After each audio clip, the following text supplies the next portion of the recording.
Ça, c'est la suite logique après l'attaque terroriste ou l'attaque des mercenaires de l'aéroport de la capitale du Niger, la sortie de Tiani qui accuse la Côte d'Ivoire, la France et le Bénin d'être derrière ces mercenaires déguisés en terroristes pour essayer de déstabiliser la Confédération, et que, d'après certaines analyses, cette attaque vise exclusivement à détruire les stocks d'uranium, à détruire la capacité aérienne du Niger.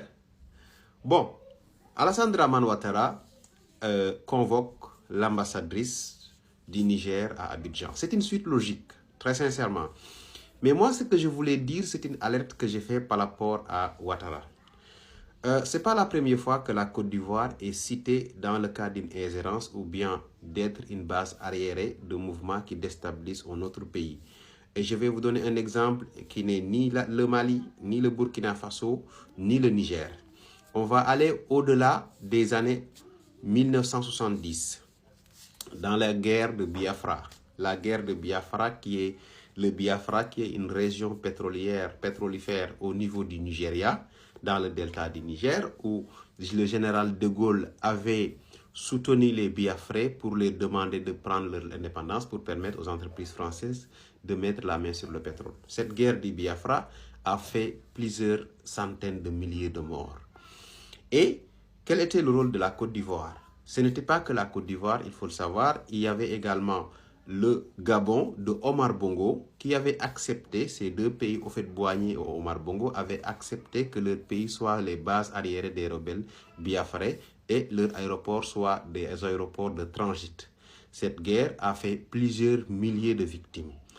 C'est au bout de plusieurs années de guerre que les hommes du général Olusegun Obasanjo, que vous connaissez bien, qui a à un moment donné dirigé la commission de l'Union africaine après les années 2000, c'est grâce à la victoire de ces hommes que la région du Biafra n'a pas pu avoir son indépendance.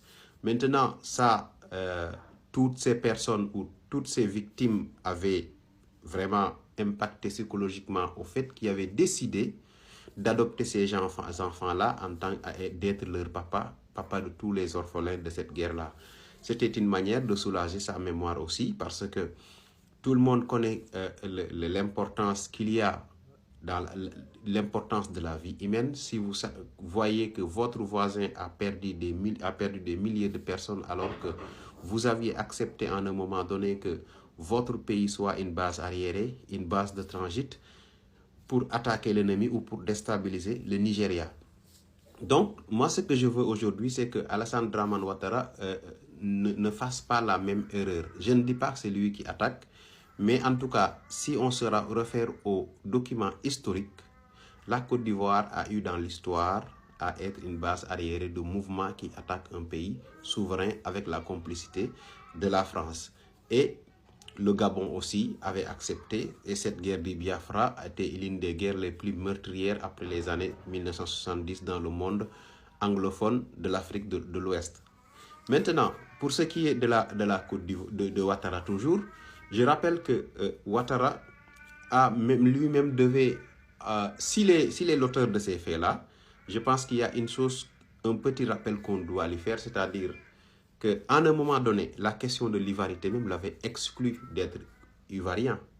On se rappelle de plusieurs éléments avant son accession au pouvoir, qui lui prêtait des origines burkinabées, qui lui prêtait des origines non ivoiriennes.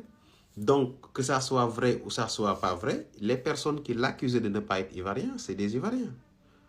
Donc, il doit avoir une attitude un peu plus diplomate ou bien plus pacifique ou plus amicale envers ces pays-là. Très sincèrement. Maintenant, les pays ont leur réalité, mais il faut que chaque pays africain sache que son voisin, son ami, son sang, c'est son voisin, c'est également le pays avec qui il a des frontières communes. Parce que on ne gagnera jamais avec la paix tout pays qui pense que c'est avec la guerre chez le voisin que tu gagneras plus, c'est parce que tu n'as rien compris. Tu gagneras toujours plus avec la paix chez le voisin. Ouais. Il n'y a pas... C'est une logique mondiale. C'est une logique mondiale.